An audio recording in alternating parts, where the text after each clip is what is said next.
Hi again. So, I had a couple questions about how I cover the inserts that I make once I take apart my Leuchtturm. So, here we are. So here is a Leuchtturm that I've already disassembled with my inserts here. Here's one that I've already covered. I'll leave that one in there because you don't want to see that one, you want to see how I do it. So here I have one section, and you're going to need 12 by 12 scrapbook paper. The section that you're going to cover, some kind of waxed thread of some sort. This is artificial sinew that I got at Michael's, but any kind of wax thread is good. And the reason why you want it waxed is because it's going to be less likely to come undone. It'll kind of mold itself into place and stay there once you've sewn it. You want an awl. These are easy to find anywhere, super cheap. Scissors, and you want a needle that has a relatively big eye. It's not focusing well, but I think you can see the big eye on that one to fit the thick thread through. And you want it to be relatively pointed because you want to be able to, if you don't use the awl, if you don't have a ton of paper that you're going through, you could actually just use this to stick that right through there. So first you need to cut your scrapbook paper. 12 by 12 is going to work for the A5 Leuchtturm because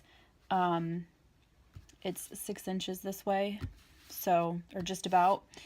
So that gives enough to wrap around, and you end up actually with a little bit of overhang. If I fold this in half, if you're using a smaller size, obviously you can use smaller size scrapbook paper. You just need to measure how tall and wide your insert is, and then cut paper that's the same height and more than double the width because you need room for this edge here. So you want to double it and then add a little bit. So when I fold my insert in half, my cover in half, which is 12 inches, can you see that I've got just a little bit of overhang? And I want a little bit because I can trim it up later on. And I've got a little bit of overhang on the top and bottom as well. And that's on purpose because I can go and even all that up later on. If I cut it too small, then it's going to look silly and I'm going to be mad at myself. So now I'm taking my fingernail and I'm just running it down the end here to try to square off my binding.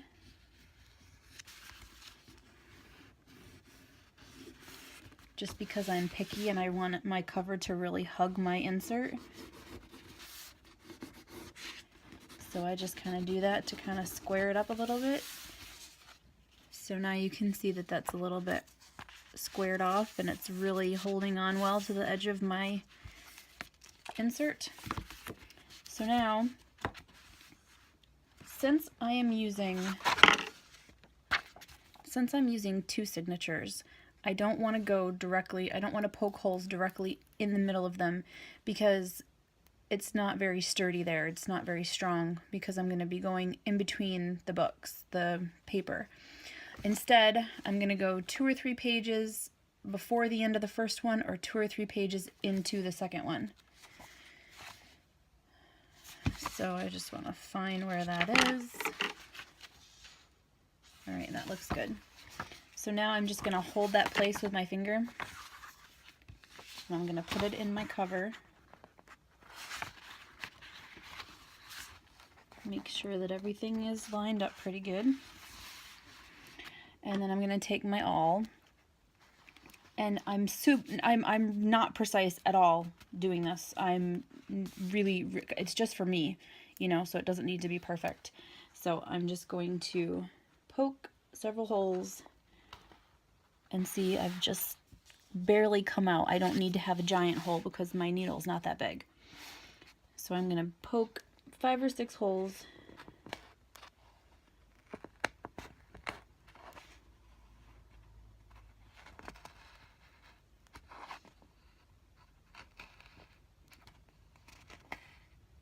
Okay, so now I'm done with my awl, and I just lost my page. There we go. Okay, so now I want some of my waxed thread. A good guesstimate is to go double the height of your insert and add a little bit. A good measure, you know, that whole pinch to grow an inch thing. So this thread is multiple fibers that are waxed together. I'm not going to be putting that much strain on my book, so I don't need all of this. So I'm going to separate it, and then that makes it last longer. So now I've got all this that I can use again some other time. So I'm going to thread my needle, and I'm going to start in the second hole from the top, and I'm going from the inside of the book out, because I'm going to tie my threads when I'm done on the inside. Some people like to have their knot on the outside, some people like to have it on the inside. I'm doing it on the inside. If you want your knot to be on the outside, you're going to start from the outside and go in. I'm starting from the inside and coming out. And then I'm basically just going in and out every hole.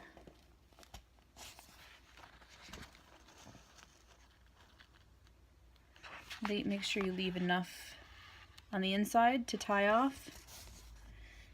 And come out this one, go back in this one.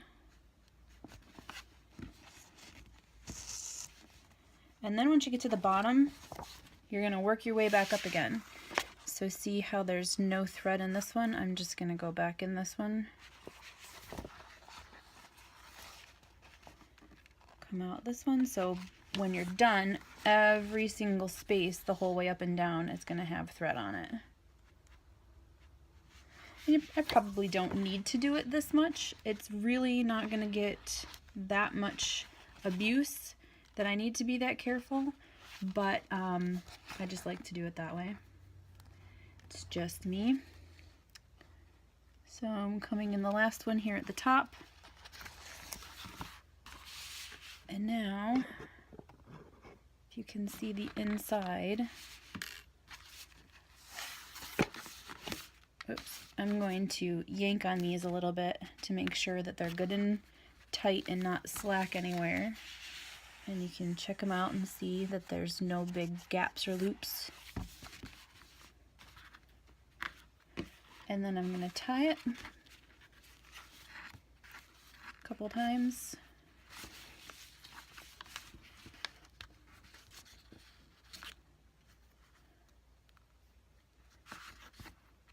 I need an extra hand.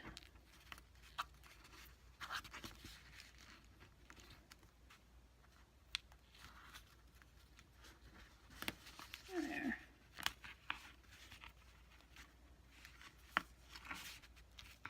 And then I'm gonna trim it, and I'm done. If you're worried about this coming untied, you can put a piece of washi tape on there. Some people like to do the knot on the outside and then they washi the whole binding to make sure that it really stays down. That looks kind of cool as well as being functional. And then I have no light over there, but I'm just going to take this over to my cutting mat and I'm going to trim with an X-Acto around right up close to my book so that it's flush, and then I'm going to use a corner rounder to round the corners of my cover since my paper is rounded. So now I have my insert finished. I've got it all trimmed up and the corners are nice and rounded and it's all nice and flush right against my paper. So now I can put it in my notebook, but I thought maybe I'd show you all my notebooks first. Here is my lovely collection of notebooks. I have lots of different kinds and sizes. So we're going to put this one in my Mr. Darcy. So lovely. Let's take my mail out of there. So, I have this one that I made. This is a cover from another notebook that I didn't care for the paper in, so I put my Leuchtturm paper in there. And here's another Leuchtturm insert with cardstock. And then I have another one that I took the cover off of a different notebook that I didn't like and put it on my Leuchtturm paper, and another one where I've done the same. So I just took the cover off of those notebooks and sewed them on to my Leuchtturm paper. And I actually don't think I have any room to put him in here right now. But there you can see how, actually I will show you the corners on this one.